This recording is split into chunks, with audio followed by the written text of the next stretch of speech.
सबको नमस्कार। आज कुंडली मिलान में नक्षत्र मिलान की कड़ी को आगे बढ़ाते हुए विचार कर रहे हैं हम ताराकूट की।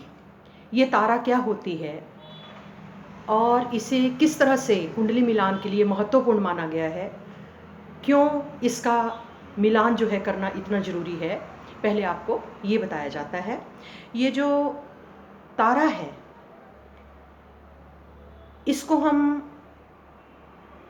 दोनों वर और कन्या के लिए इसलिए देखते हैं कि उनका जो भावी दाम्पत्य जीवन है उसमें कोई विपत्ति ना आए और उन दोनों में कोई मतभेद या विरोध ना रहे या कोई किसी प्रकार का अनिष्ट ना आए। इसलिए हम वर वधू की कुंडली में तारा का विचार करते हैं। ये तारा जो है कुंडली मिलान के लिहाज से 9 प्रकार की होती है, जिनका अनेक बार जो है मुहूर्त के लिए भी विचार किया जाता है। तो यहाँ हम कुंडली मिलान को ही सामने रख करके चल रहे हैं। तो ये तारा 9 प्रकार की है, जिनका फल जो है अपने नाम के हिसाब से ही होता है।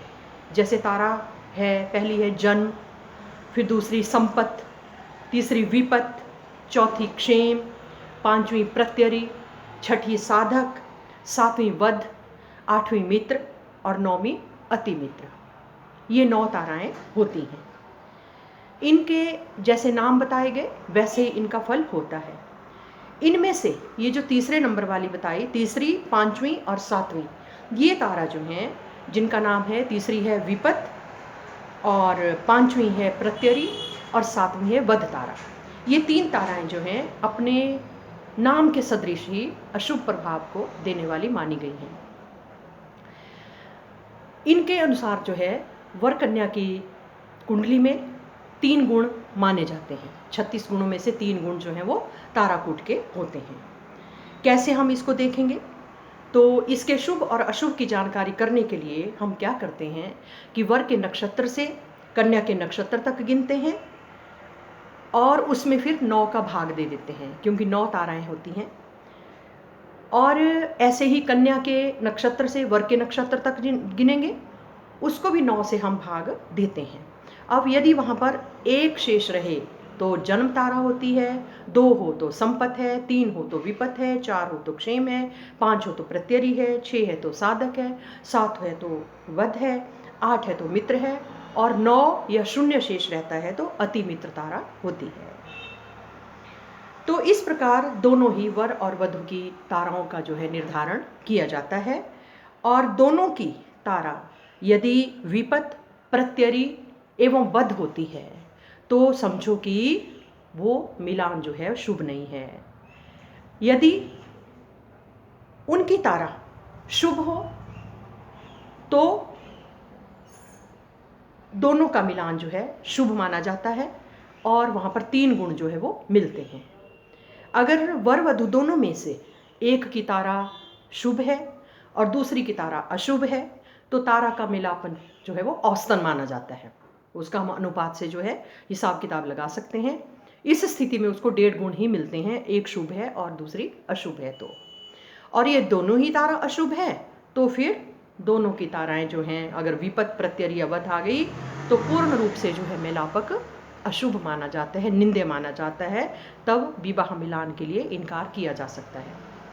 हालांकि मैं यहाँ पर एक बात आपको और भी स्पष्ट करना चाहती हूँ कि ये जो हम कूट विचार कर रहे हैं कुंडली मिलान में, यहाँ केवल अगर 0 हमें 0 हमें यहाँ पर गुण मिल रहे हैं तो इसका मतलब वो नहीं है कि हम बिल्कुल ही इनकार कर दें वर और कन्या के विवाह के लिए।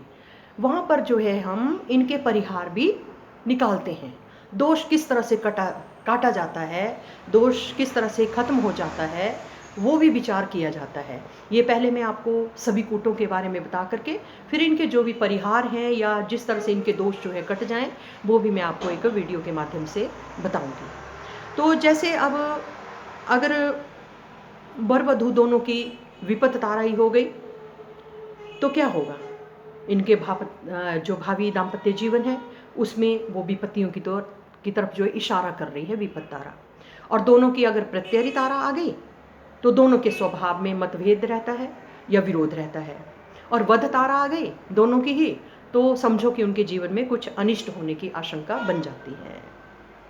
तो इन ताराओं के आने से जहाँ तक संभव हो सके वहाँ तक जो है वो हमें जो है कुंडली मिलान के लिए इनकार करना चाहिए।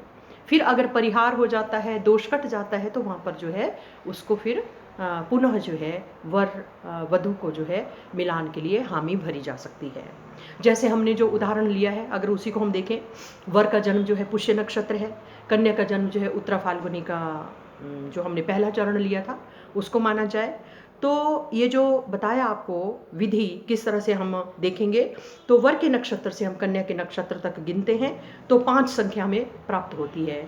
जैसे हम वहाँ शुरू करेंगे पुष्य से, तो अश्विनी भरणी कृतिका रोहिणी मृगशिरा आर्द्रा पुनर्वधु पुष्य से शुरू करेंगे, पुष्य, आश्लेषा, मघा, पूर्वा फाल्गुनी और उत्तरा फाल्गुनी, तो 5वें नंबर की तारा होगी। 9 से डिवाइड करेंगे तो 5, यानी कि ये जो प्रत्ययी तारा आ गई।